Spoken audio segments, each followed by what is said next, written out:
Çekmeyin.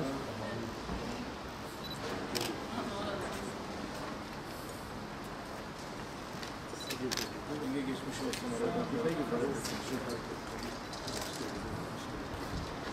Ama öyle çok şey.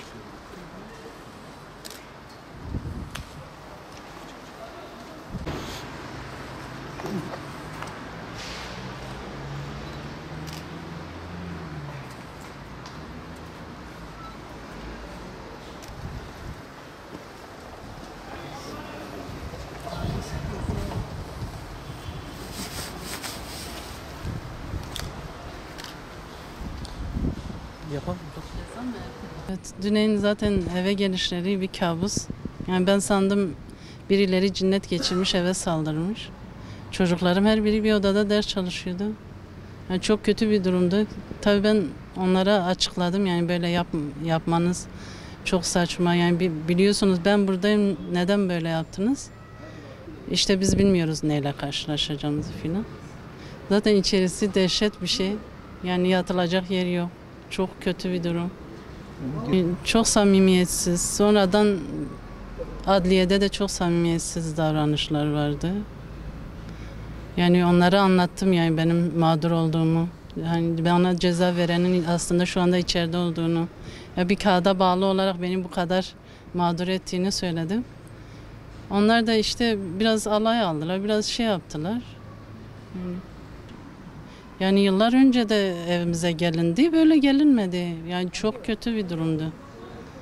Yani böyle bir şey yaşanmaz diyor işte, biz arkadan ne olacağını bilmiyorduk. Nasıl? Yani insan kapıyı çalmadılar ki. Hani polissiniz, önce araştırma yapın. Yani içeride bu dairede kim yaşıyor, komşularımız var, eş dostumuz var. Yani bunun niye yapıldığını ben hala da çözemedim yani. Yani gülünç bir durum zaten. Bir de çocuklarım da hani mağdur oldu. Biz de hepimiz okul okumuş, bilgili insanlarız. Yani böyle bir durumun oluşmaması lazım. Bir de ben hani ne yapabilirim ki onlara? Böyle askerlerle ne kadar biz tamam diyoruz, onlar tekrar bağırıyor. Yani çok korkunç bir durum. Girdiklerinde biz tamam ne oluyor diyoruz. O tekrar işte ellerini indir, yere yat tamam diyoruz, tekrar. Yatırıyor. Evet, tekrar böyle şey yaptılar. Sonra biz işten geçtiğinde anladık, artık biz onlara kızmaya başladık. Ben yani bizden zarar gelmezdi biliyorsunuz diyor.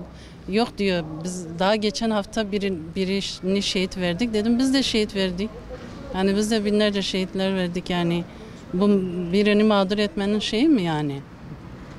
Hani adaletin gerçekten olmadığını Güney'in hissettim kesinlikle. Ya adalet olsa böyle bir şey olamaz yani. Olayı şöhret için mi yaptılar, ne için yaptılar? Yani gerçek yetkililerin bunu araştırmasını istiyorum. Yani gerek yok böyle bir duruma. Bugünkü yaşadığım sevinç ancak atlatabilir. Yani insan içeriği de gördükten sonra. Çocuklar biliyorsun, kız çocukları biraz daha nazlı olur. Yani çok şey oldular. Ben büyük kızım işte, ben öğretmenim, ben böyle bir şey görmedim siz. Yani ben bir öğretmenim dedi, bayan dedi, böyle bir öğretmensen dedi düşünemiyorum. Dedim nasıl, benim kızım çok sevilen bir öğretmen, yani öğrencileri tarafından takdir gören bir öğretmen, müdürü tarafından, yani biz de duyuyoruz. İşte böyle alaycı sadece işte tatile çıkacaklar, bizi böyle aradan çıkardılar. Onlara dedim yani siz puan mı kazanmak için böyle yaptınız? Yani ters cevap verdi. Dedim yani gerek yoktu, beni gelip alabilirsiniz. Ben bir yere kaçmamışım yani. Vallahi hiç kimsenin bu duruma düşmesini istemiyorum. Allah bütün Müslümanları korusun. Yani onlar da mağdurlar sonuçta, bir suçları yok. Sadece uydurulmuş bir kadın üzerinde yapılan suçların bedeli bu olmamalı. Bir de bizi tutuklayanlar içeride, yani bunu herkes biliyor. Yani camide ders verdiğimiz için içeride de söyledim, her yerde de söylüyorum. Polislere de söyledim. Ben sadece Kur'an dersi verdim. Başka hiçbir şey yapmadım. Bir de yani cezamız olmadığı halde bu kadar ceza kesilmesi ve bu kadar uzun süre gitmesi. çok şaşırtıcı. Yani hiç kulakların buna sağır olması, bu mağduriyetin yani o yüzden umutsuz oldum Düneyin. Yani bizi nedense kimse duymaz diye. Hani ben bugünü beklemiyordum. Odur duydular.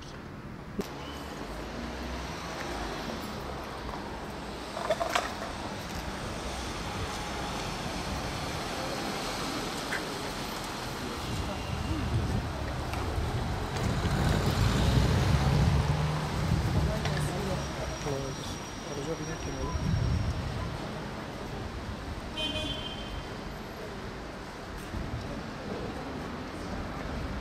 Abi araca binişini alalım. Gel gel.